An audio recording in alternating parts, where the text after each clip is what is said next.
Welcome to Loud and Clear, a program geared toward the younger generations. You can listen in every Thursday at 7 p.m. or find the plug to our YouTube channel on kgtcradio.com. I'm Nathan. I'm Carlos. And welcome to Loud and Clear. This week we do have my wife, Melanie, and Carlos's wife, Ashley, here again. If you did not hear last week's program, please go find that. You can find that on Melanie. You want to actually tell us where we can find that? I would love to tell you where you can find that. You can find that on our website, kgtcradio.com, kgtcradio.com. There, it's going to just give you the link to our YouTube channel, but sometimes if you search KGTC Radio, I found that it doesn't come up because we're still a pretty small channel. But right now it's on YouTube. The end goal is to eventually get on more streaming platforms, but that's where we're at. At the time that you're hearing this, I know for a fact that we're not going to be anywhere else yet. But yeah, check us out on our YouTube channel. If you're not catching it live, you can also catch it live on our Orville station, 88.3 FM. You can hear it in OMAC. Hopefully, by the time you're hearing this, we'll be back on the air in OMAC, which is 91.5, and our affiliate station in Tenasket, which is 94.7. Nice. And that's Thursdays at 7 p.m. Thursdays correct? At 7 p.m. Yes. And specifically for the program I'm referencing, that was our last week's program, and Ashley gave her testimony, and it was powerful. It was. So I would imagine, or I would encourage you to go listen to that. Yes. So if you guys have questions and you want to email them in to Loud and Clear, you can do so at vcfrevivelyouth@gmail.com. And if you put LC for Loud and Clear in the subject line, we will get to that and we will hopefully answer the question on the air. Or you can text us at 509-402-3446. And that is pretty much it for that. If you want to text in a question, you can do it there, and we'll get to it as well. So for this week, we have a highlight that's kind of fun that we have thought about for a long time. We thought we were going to do. So we kind of really, me and my wife, we've went on little trips a lot. Like we went, like for our honeymoon, we went up to a local lodge. And we've done that kind of annually. We do that kind of as our thing. But this year, we're going to go on a big trip. This year, we're in December. We are going to London. Ooh. What? We're going to go to the Christmas markets in London. Wow. So that's our big trip. We've talked about it for a long time. We're not like tropical people or anything like that. No. So like our big vacation is Europe. So that's sweet. So we're gonna do that. Nathan's been to Canada, but like it's just right across the border. Yeah. But like he's never been out of country before, so that's what I'm really excited is to make this like really big, long, annoying flight with him. My grandma was like, "How are you gonna last a whole flight like trapped with each other? Do you think it's gonna be hard?" I was like, "No, I think it's gonna be fun." Yeah. To see how he squirms. Yeah. He's not used to sitting small for so flights long. Before, like 2-hour flights. Okay, but not 9-hour flights. Not 9 hours. Yeah, 9 hours is a long. What was supposed to be a 12-hour flight for me turned into an 18-hour flight on my way home from went to Germany. in high school. I've been on some long, miserable flights already. Yeah. That's terrible. You haven't experienced life till you've experienced a miserable flight and like we're that. not flying first class. That's for sure. No, we're not. No. Who can afford that? Not Good us. for you guys. Yeah, It's gonna be fun. fun. It'd be fun. I could. Black market. Yeah. We talked about it at you. We should do that and then upgrade our tickets Sell to our first class. Okay. We're going on a trip. Yeah. Tell us about that. It's not London. It's still super cool. Yeah, it's not London. It's our first trip. Are you going to fly though? Yeah. Yeah. Okay. Yeah, we're gonna. We're not gonna really cut any expenses. It's gonna be a good trip. Yeah. I'm not saying like we're gonna go. We're not not saying, going into debt. No, I'm not saying we're gonna go rent a Corvette for the week. Yeah, we yeah. might, Hey, but it's gonna be fun. You're gonna rent a car though. Yeah, because we'll be there for a week, and so it's exciting to, we have 4 kids, and so getting away is like almost impossible. Yeah. But this is like set in stone. I'm excited. It'll be our first trip together outside of Washington. Yeah, we've been to Idaho, but that's not. Yeah. What is that? Do you want to tell the listeners where you're going? We're going to Baton Rouge, Louisiana to, obviously Jimmy Swaggart Church is there, Family Worship Center. And we're going to hang out with Paris Reagan, who we had on the show. That's cool. On the radio show. So I'm super excited about that. That's awesome. Just kind of get together and hang out. And then obviously for Ashley and I just to have that time to, for sure. Yeah. Alone without kids. I was going to say kid free. Yeah, kid free is going to be amazing. That's awesome. I mean, as a parent though, You love your kids. We're Yeah. gonna think about them the whole time we're It's gone. funny though, because Sure. we But that's one it. time we took a trip to Spokane, and we're like, you know what, we're just not gonna take the kids, and we didn't. And we booked a hotel room for 3 nights. Yeah. We stayed for 2 nights, Oh, really? and we came back home because we missed the kids so badly. And then as soon as we got home, we're like, why did we come back? Yeah. But like, you know, like you just like as a parent, everything changes. And then like we went Yeah. shopping, and like the whole time we're like, oh, the kids will love this and this and this, and I'm like, dude, this is supposed to be about us. Yeah. But like when you become a parent, everything changes. But I also It's so think, real. you know, one thing that's a lot different is that they're older. Like, we don't have any babies. So Yeah. I think it's going to be really good. Yeah, no more babies.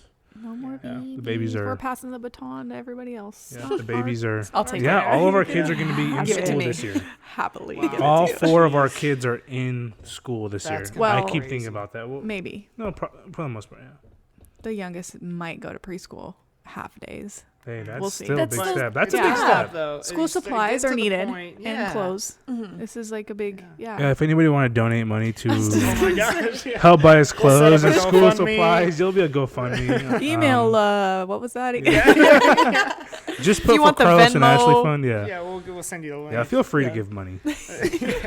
Well, that's kind of where we're at as far as like with potentially having, you know, we want to start having kids, and so we're just like, you know what, let's do this trip. Yeah. No, And seriously, awesome. that's and so then cool. you know we'll be good. We can Yeah. say we went, Yeah. you know, Yeah, and that's- just enjoy the We time together. always talk about how, like, what we would have done kind of different, but like for us, it was a different situation when we got married. It was like, you need to have kids now because I already had one. yeah. Right. And so it's like, okay, now we need to get that all like kind of out of the way. I But like, guess. I'll be 40 when my youngest is 18. Yes. Yeah. 40. Yeah. Dude, I'll still be young. Young empty Yeah, you guys will be nesters. set up, and that's the thing is like you can look at it one of 2 ways. Yeah. You can either do Yeah. it before or you can do it after. Yeah. You know, Yeah. and it's There's like no right way to do it. there's no Yeah. right way to do it. A lot of people thoroughly enjoy vacations like in their 40s, 50s, whatever. I mean, no. and 100%. they have more money, honestly, at that Yeah, time. So, exactly. Yeah, no, you I know? mean, for us, it's We're who definitely knows? Yeah, scripting. who knows what's gonna happen? I mean, we know we're Yeah. called the ministry, so yes. whatever that looks like. But I Yeah. know that Ministry might take you places. Yeah. You know, It's it's just true. like- I It look is at, true. I look at a lot of these guys. You know, Paris Reagan and Joseph Larson are prime examples. They That's fly true. all over the Yeah, place. no, I mean, you're right. Which is I put no limits amazing. on that. Yeah. But no, I am excited for. No, I think that having kids is a beautiful thing, but having kids also takes up a lot of time. Yeah. Yeah. Changes the dynamic of marriage a little bit, Yeah. right? Because Yeah. we got 4 other little creepy crawlies to look after, Yeah. right? Yeah. But wild. Wow. but still, I love my kids. They all know I do. You so. love the creepy But the crowd. investment in love- your marriage is important. Yeah. And so Yeah. it's so huge because there's times where like you, and this goes for everything, is like sometimes we put God in a box and we just Yeah. think that this is God's will, this is not God's will or whatever. Like we need to be, you know, not take any time for each other, Yeah. not take any time for Yeah. ourselves, which just is not true. Because No. like God kept telling me like, you know, it's like you're trying to figure out why you should go and why you shouldn't go, which like one of the reasons why you should go is like in the next room, Yeah. you know, and it's like spending Yeah. that time together Yeah. and No, I think making that that's- investment. Yeah, you it's know, cool. is- That's is something that's important. like been really big recently for us. Yeah. Is like, because I think we kind of got into this like groove of like, okay, well, we have 4 kids and we have jobs. Mhm. So like by the time we got home, we wanted our time. Yeah, Like yeah. I wanted my time and she wanted her time, and we just kind of got in this habit of doing that every night. Like I would do my thing, she would do her thing, and you know, it just wasn't. It didn't feel like marriage. It just kind of Yeah. felt like we were roommates. Yeah. And so that was kind of a phase. And then I know God's like really just been dealing with us about like even above our kids, like our marriage comes first, Yeah. right? Yeah. Like I think we Yeah. live in a society where it's like your kids and then your spouse and ultimately like we've had to learn it's God, right? First Yes. and then Yeah. our spouse and then our kids. Like Yeah. my kids ask me all the time, who do you love the most? And I'm like, your mom. And they're like, what? Like, sorry, dude, she came first. Like I love her the most, you yeah, know? absolutely. But like that's the way God wanted it to be Yeah. from the very beginning. Is your spouse is everything. I see this post all the time of like why you should love your spouse the most, and it's like they're the only person in the world that truly loves you because of who you are, right? Like your parents love you because you're their kid. Yeah. You know, your kids love you because you're their parent, you know, Yeah. and so on and so forth. But your spouse is the only person that loved you for who you are. You know, there wasn't it's any true. they didn't have a reason to love you. They just love you, Yeah, you know? And so yeah. like, I don't know. I think it's very important, but it just goes to speak of priorities. You know, Mhm. there's an order to everything. And when that order gets broken, there's issues. But when you keep God first, and then your spouse, and then your kids, and then ministry, ministry should be fourth if you have kids and all that kind of stuff. Ministry isn't first. And when those things get screwed up, there's so many issues, unintentional issues that happen. And so, Yeah, and that's so right. When you do things, when you prioritize things the right way, like when you prioritize your marriage and the relationship that you have with your wife, obviously God first, but then I feel like there's more of, you're both encouraged to do the other things, to do ministry, which might be third on the list, fourth on the list. But if this is good, then that's going to be good, even better, and you might there's sacrifices that you can't decide for both of you. Yeah, exactly. But if your relationship is good, you guys will say, okay, together, you guys will say, we're going to sacrifice this for ministry or we're not, or whatever, and so, which is, it's just super good. Yeah. Absolutely. But so for any teens out there looking for a husband or a wife, there's some advice. Also, make sure that the person that you pick is important. Yeah, it's the most important decision you'll ever make. It's God's pick for you, and it's somebody who's not going to be transactional with you. Yeah. It's not just a transactional relationship. You're not hurting each other. Yeah. And that's like what I've seen a lot, and that's the difference that I saw in my wife when we started dating, is that it wasn't like she wasn't trying to manipulate. She wasn't trying to. She was literally on board with me. Yeah. We were a team. And that's what you're going to be looking for, is not somebody who's trying to pull your feelings around. Yeah. Well, and teenagers don't like to hear it, including myself, but you're dating to find your spouse. Yes. You're not dating for fun. Not just dating just for fun. Yeah. Yeah. If you're doing that, stop. I think that's one of the most, I think about this all the time, how dangerous. I remember being a teen, and I remember telling Pastor Andy, God doesn't work. Yeah. And I was like, and I look back at that moment all the time, and I'm like, man, if that is not the world we live in today, everything is we're just trying things does this work? Yes. Yeah. But marriage and your relationship with God are two things you don't just try. If you're not pursuing that, if your end goal is not to pursue regardless, it's gonna fail, right? God isn't just something we try on like a pair of shoes to see if we like the way it fit, and then if we don't, we get rid of it. God is something that we live in. But marriage is the same way. People, relationships, teens will, well, I'm gonna try, see if this guy works, if we're compatible. God doesn't care about your compatibility. Marriage isn't about if you guys are the same, or if you guys are God. Marriage is difficult. It's hard work. You have to be, if you're selfish, you're gonna have to learn to not be selfish. And you're gonna have to, most of the time you're putting yourself last. Usually you're serving, and that's for me. I'm still learning to this day. I've learned that I'm very selfish. I think that's just natural for men. I think we're more naturally selfish.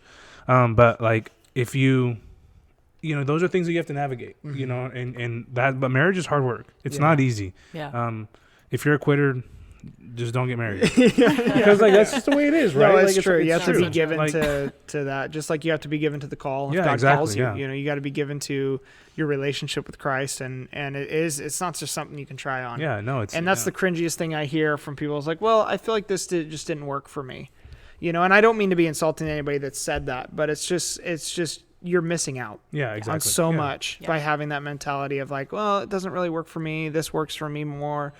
No.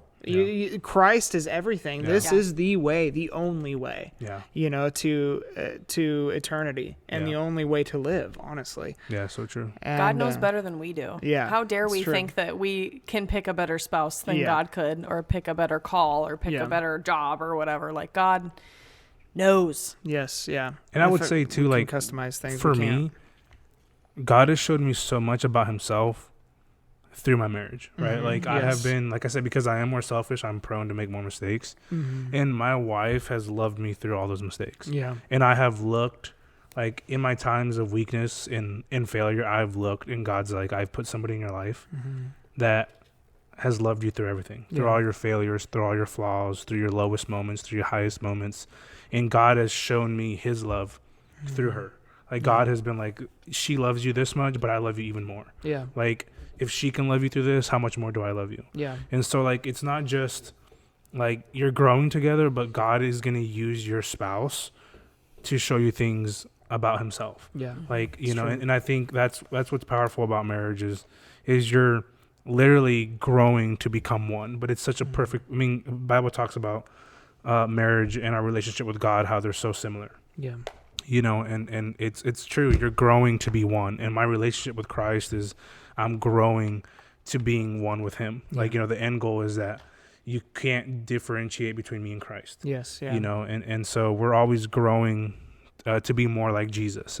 And with your marriage, you're always growing to be one, you know, and so it's a beautiful picture. But when you have a skewed view of marriage, or a relationship with God, those things, they conflict and there's issues. And so marriage is hard, but it's beautiful. Yeah. In the end, it's so beautiful. Yeah. I look at people that have been married for 50, 60 years and I'm like, that's a beautiful thing. Yeah. You know, my parents Yeah. were married they were going on 48 years when my dad passed away. And I always tell my wife, we got to at least make 48 years. I mean, eternity, right? Until we die, until we go Yes. home to be Yeah. with Jesus. But like how beautiful it is, you know, Yeah. to have that Yeah. Yeah. that many years. So. Well, and it's truth. And if you're a teenager that's viewed marriage or you've had a bad experience with that just in your family, it's to be able to have God deal with whatever bitterness or frustration, you know, is in your heart. And then also just like come to a realization of the human nature Yeah.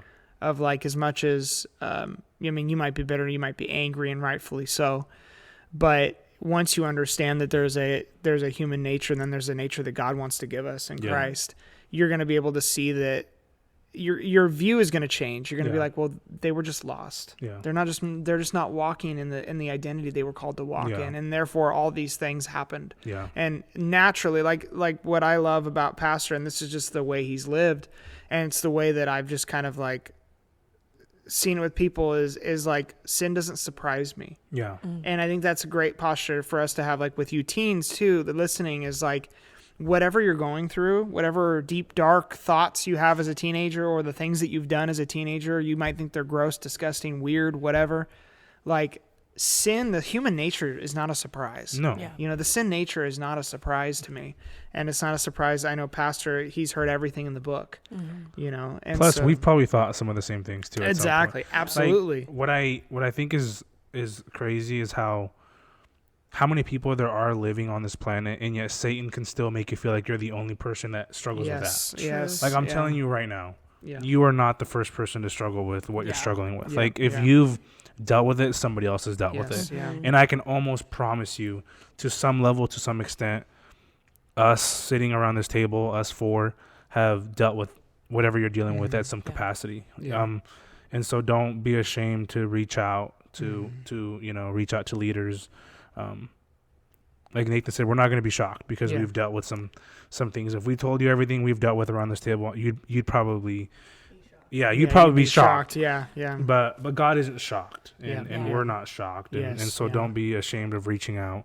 Yeah. That's what we're called. That's what we're called to do, is to be here for you teens. So Yeah, absolutely. Well, and this is kind of, I think that, we're going to save some of the topic just because I think this is so important, what we're talking about, because it really is. I've had a lot of teens that have come up, or not necessarily come up to me, but have messaged or whatever and say, hey, I'm dealing with this. And Yeah. usually for guys, I mean, just being real, it's pornography. yeah, oh yeah, And it makes you feel dirty. It makes you feel gross. And again, the sin nature in our world, the access that we have, so like easy. it's like, it doesn't surprise me, you know, and I'm not condoning, I'm not saying it's okay, but it doesn't surprise me. I think Yeah. it's more surprising when a teenage boy doesn't struggle with it. Yeah. Than when Yeah, they it's do, true. right? It's true. Yeah. But like, we were talking about this on Morning in the Word this morning, and I think it's powerful that, we're not, when it comes to sin, it's that what we're going to encourage you to do is to believe